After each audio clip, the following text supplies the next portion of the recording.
Bem-vindo ao canal Escatológico.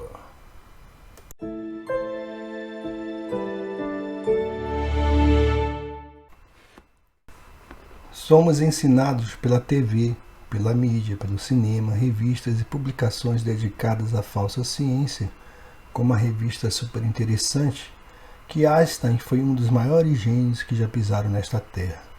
Ele simplesmente utiliza o princípio da alma do negócio, a propaganda.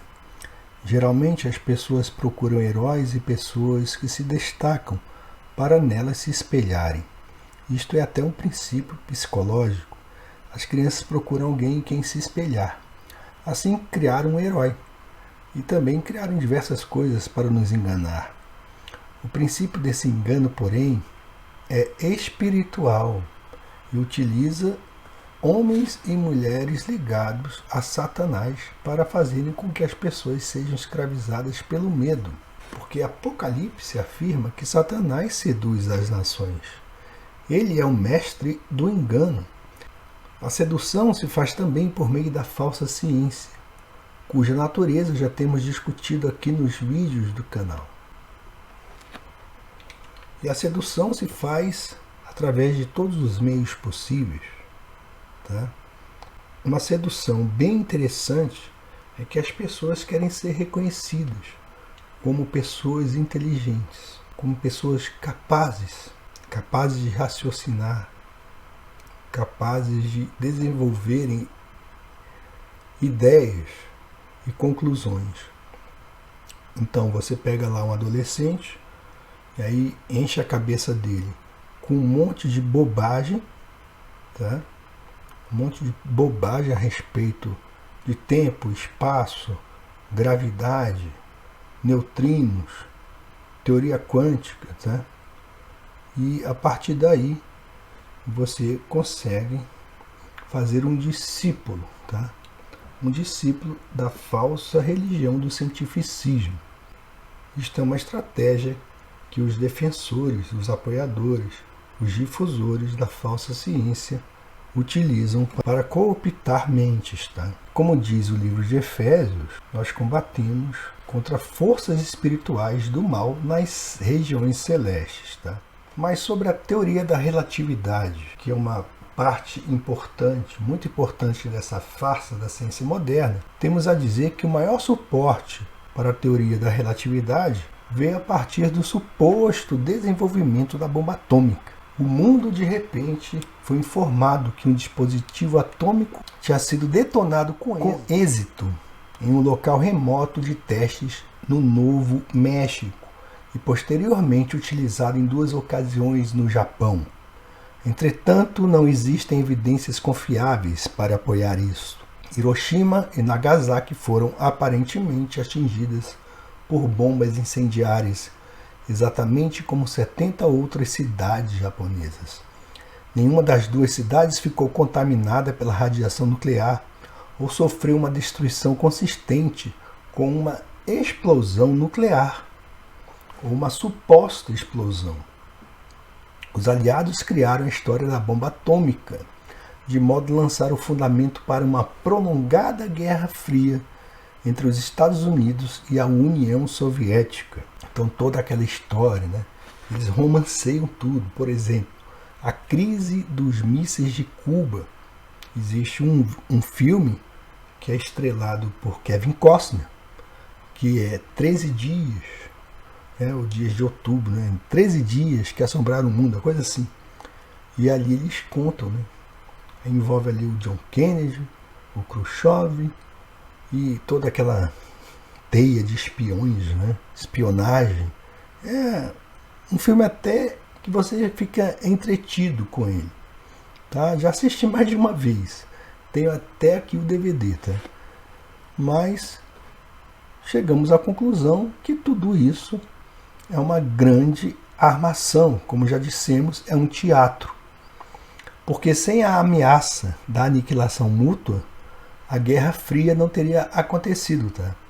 E além disso, as Nações Unidas, que é o protótipo para o governo mundial, como falamos aqui, nunca teria sido formada sem a ameaça de uma guerra nuclear total e a devastação continental que isso supostamente provocaria.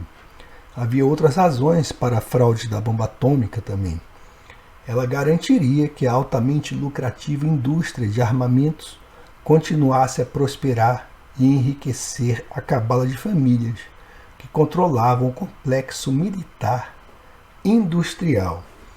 No fim das contas, dinheiro, tá? A influência exercida por essa cabala cresceria enormemente durante a Guerra Fria e permitiria que ela dirigisse as Nações Unidas rumo ao governo mundial. E é para isso que estamos caminhando, tá? Não se enganem.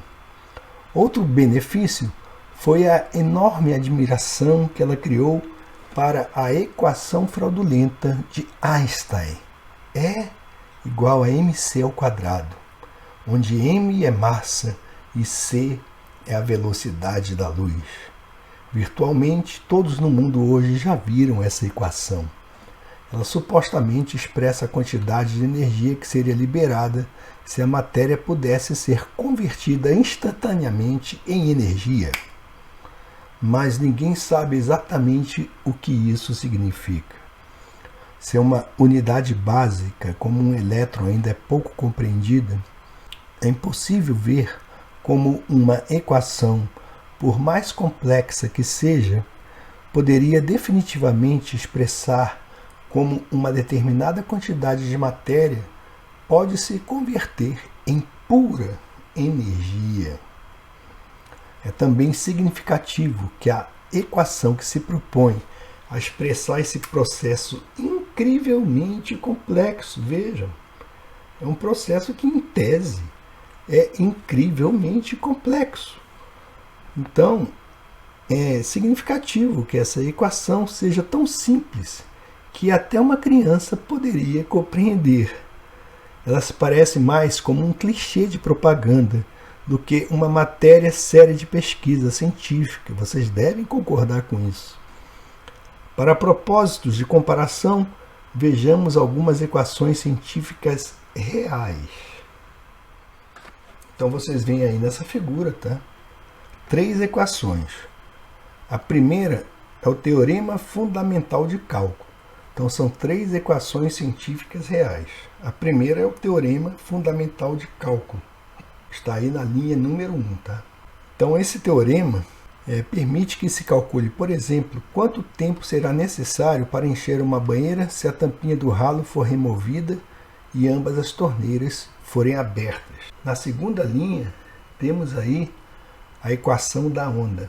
Ela permite expressar o comportamento de uma onda, como, por exemplo, a onda sonora produzida por uma corda de violão que estiver vibrando.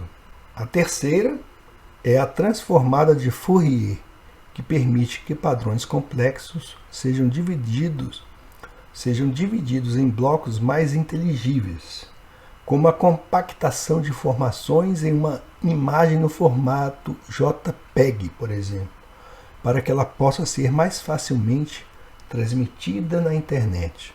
Naturalmente, essas equações são incompreensíveis para a pessoa mediana, embora tratem de eventos muito simples do cotidiano: abrir as torneiras de uma banheira, tocar violão ou enviar uma fotografia via correio eletrônico. Entretanto, quando lidamos com um dos processos mais incrivelmente complexos que poderíamos imaginar, transformar a matéria em pura energia, a transformação envolvida pode ser expressa com a simplicidade mágica de uma equação como E igual a mc ao quadrado. Isso me parece realmente muito ridículo e muito estranho. O grande sonho dos alquimistas medievais era transformar metal básico em ouro. Einstein estava envolvido em uma busca alquímica similar para transformar a matéria básica em luz. Ambos os objetivos estavam fundamentados no gnosticismo, cabala e em magia egípcia, assim também como é o objetivo moderno de criar novos elementos, bombardeando o núcleo atômico pesado com partículas de alta velocidade, usando o ciclotron, como ocorre lá no CERN, ou um acelerador de alta energia. De todos os elementos até aqui, pouco mais de 2 dezenas que resultaram desses exercícios são instáveis, e a maioria existe somente por uma fração de segundo. Eles são, em qualquer sentido prático, porque isso que é verdadeira ciência. Você repetir processos, você fazer experimentos que reproduzem processos existentes para retirar dali algo prático, tá? Então, em qualquer sentido prático, esses ditos experimentos, feitos pelo CERN, por exemplo, são apenas imaginários, tá? Então, raciocine um pouquinho que você vai entender, tá? Que é impossível que essa fórmula reproduza alguma coisa que realmente existe, a não ser na cabeça depauperada e insistentemente bombardeada pela propaganda de pessoas que simplesmente desejam se curvar a falsos deuses da falsa ciência. Fica a dica.